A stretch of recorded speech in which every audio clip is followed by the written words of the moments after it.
Israeli বাহিনীর একের পর এক চালানো সামরিক হামলায় বিপর্যস্ত গাজাবাসীর জীবন। প্রাণ বাঁচাতে পরিবারের সদস্যদের নিয়ে ছুটছেন নিরাপদ আশ্রয়ের সন্ধানে। তবে ইসরায়েলি আগ্রাসনে সবই পরিণত হয়েছে ধ্বংসস্তূপে। কোথাও মিলছে না মাথা গোঁজার ঠাঁই।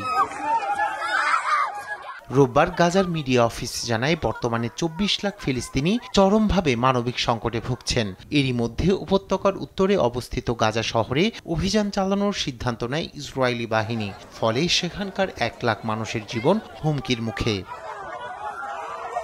বর্তমানে গাজার ৭৭% নিয়ন্ত্রণ করছে ইসরায়েলি সেনারা। উপত্যকার অধিবাসীদের জন্য পাঠানো আন্তর্জাতিক সহায়তার ক্ষেত্রেও কড়াকড়ি আরোপ করা হয়েছে। ২,৫০,০০০ তাঁবুর চাহিদা থাকলেও মাত্র ১০,০০০ তাঁবু ঢুকতে দেয়া হয়েছে। এর ফলে বিপাকে পড়েছেন সেখানকার অধিবাসীরা। আশ্রয় কেন্দ্রগুলোর অবস্থা শোচনীয়। হামলায় ধ্বংসস্তূপে পরিণত হওয়ায় এসব আশ্রয় কেন্দ্রও বসবাসের অনুপযোগী হয়ে পড়েছে।